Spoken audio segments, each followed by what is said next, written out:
another 8 courses, several of which have already been seen on tour on the mobiles, which I don't play, so I haven't kind of had these tracks spoiled for me. I can't tell you how excited I was when they announced 48 new circuits for Mario Kart 8. And I think there has been a certain amount of disappointment with the fact that they are fairly quick and dirty ports of mobile courses in a lot of cases. Really? Well, can they just port them? I would have assumed that they'd had to rebuild them.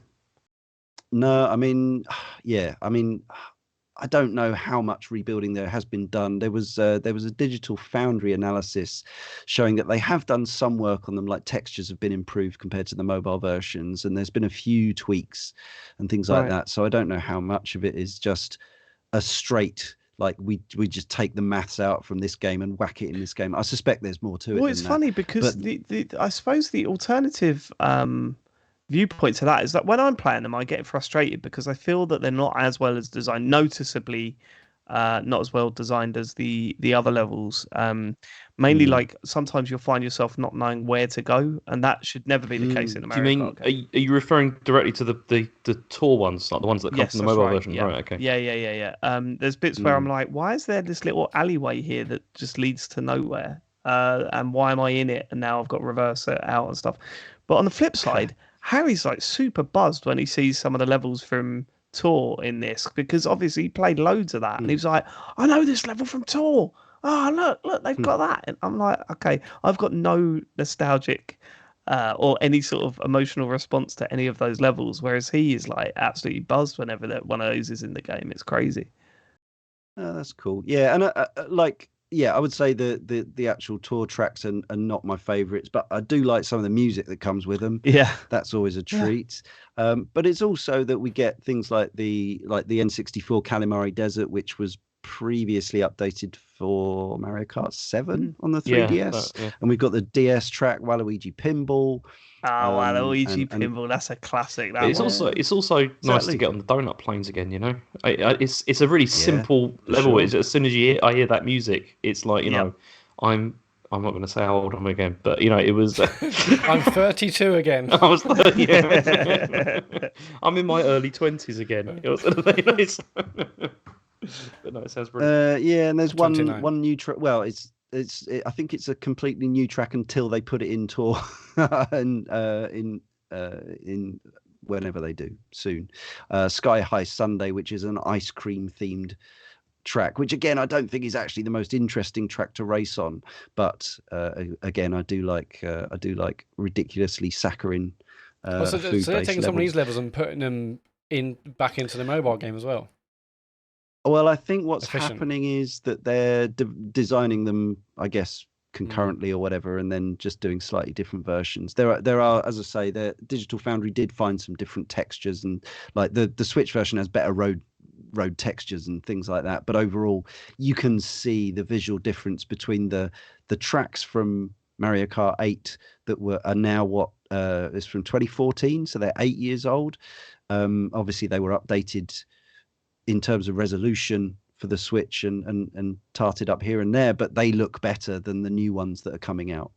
Yeah, they've got better lighting and more attention to detail. I'm going to ask that because I saw some people complaining when this Wave 1 came out, saying like, oh wow, like the difference between like the style of like the Tour ones to this, it just looks absolutely rubbish, and it's much more. It is more, well, I guess simple. It's less realistic. Not the Mario Kart is really realistic, but it has a bit more lighting. Yeah. Whereas Tour is obviously more basic for mobile devices, and they've kind of kept that style but made it HD, or haven't they, or higher definition? Yeah. It is slightly disappointing. Like it would have been more amazing if they'd put all the time, effort, and money and assets into those. Keep the tracks by all means. Use the actual course designs and track data and whatever else. But yeah, if they'd actually made them look as good as the existing tracks in 8DX, which is even 8DX is 5 years old now, right?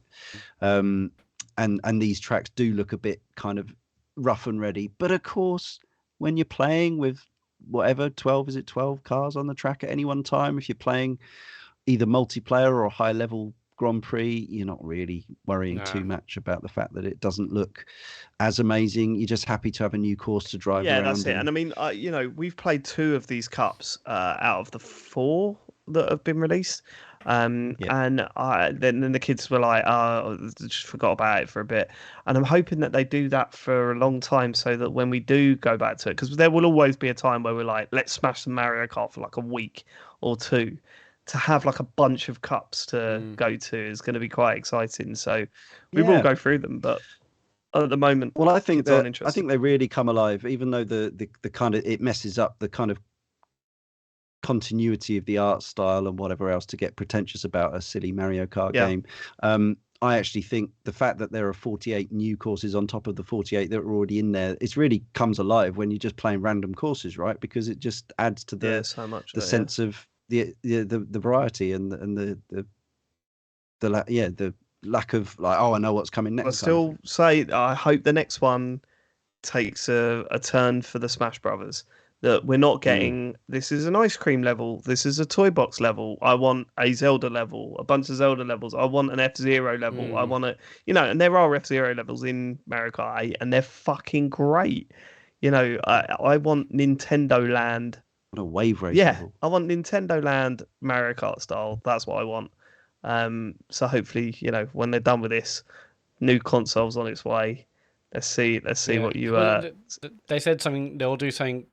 Didn't they have like a quote saying they're doing something that hasn't been seen before in the new Mario Kart? No, that was all of the right. Okay, that was all of the rumors leading up to the announcement that they were going to announce a new Mario Kart, and then they announced this.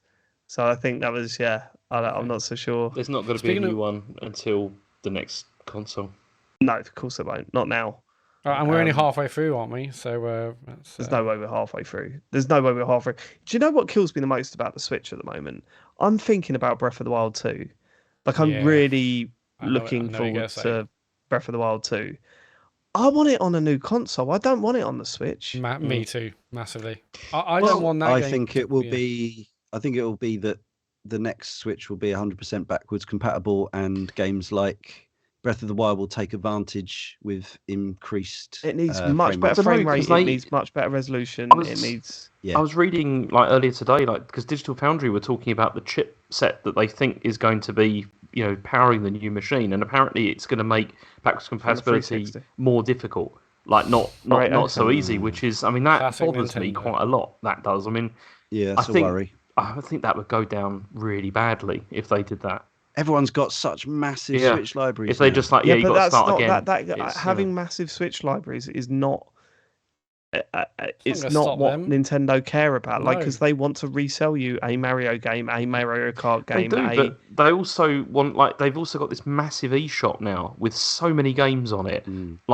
It's just like surely they're going to want to still keep selling those as well, which they will obviously. They want you to get the new Mario Kart, won't they?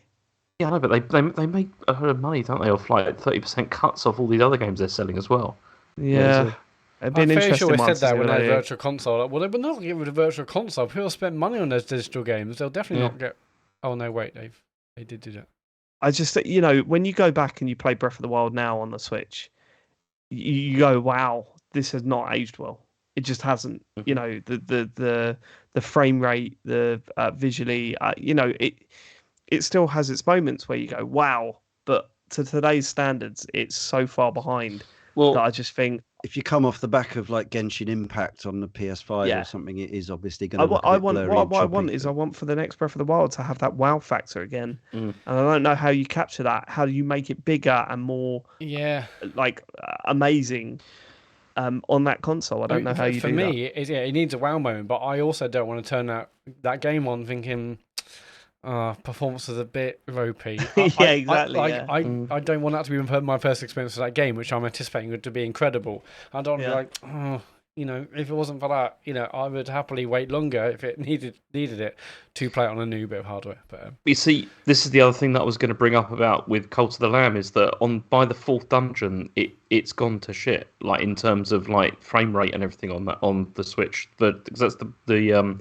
version I'm playing, and it's a bit of a mess. Like it's really stuttery and it keeps on. That's what's killing me is that console now is failing to run some indie games. Exactly. Like as I said, you go back and you play the later levels of Neon White, And I thought, oh my god, this is really sluggish now. Yeah. Cult of the Lamb's a great example, but this happens all the time now with games out on Switch. Whereas before, I would instantly buy it on Switch if it's on multiple platforms because I know I'll get more time out of it. I can play it on TV or handheld. But now every time a game comes out on Switch and multi-platform, I have to Google Switch performance for Cult. I did that for Cult of the Lamb. I was like, okay, what's the Switch performance? Is it actually rubbish? And now I have to do it for every game because I can't reliably, believe that the Switch version won't be dodgy in some respects. So.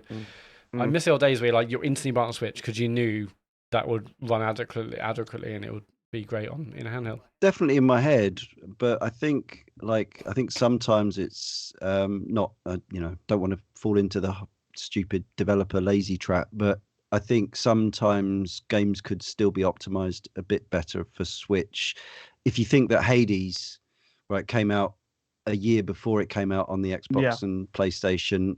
And obviously it's way lower resolution than the PC version, but I don't think it drops a frame. It's pretty amazing. It's pretty solid on that console. Yeah, which kind of suggests you can do it even with a lot going on screen and some pretty fancy graphics. So that's the thing. I take the lower resolution as long as the frame rate and everything is solid and fine, and it's not like lagging all over the place because that's the problem with Cult of the Lamb. Yeah. You mentioned earlier about Wave Race. I know Wave Race is out now, isn't it? It came out last week for, was it expansion pack members? I haven't played it yet. I'm not sure. I need to play that. It's Wave Race. But does it feel as good as it did? It does, yeah. It's still good. It's still just, obviously it has aged in the way it looks, but I still don't think a game has actually captured the feeling of being on a water, the surface of water any better than Wave Race 64. Sean's going to be fuming at that as a massive fan of Sea of Thieves. They'll be fuming. Okay. No, well, different kind of, a pirate ship compared to a jet ski is a very difficult thing to compare. Yes, right.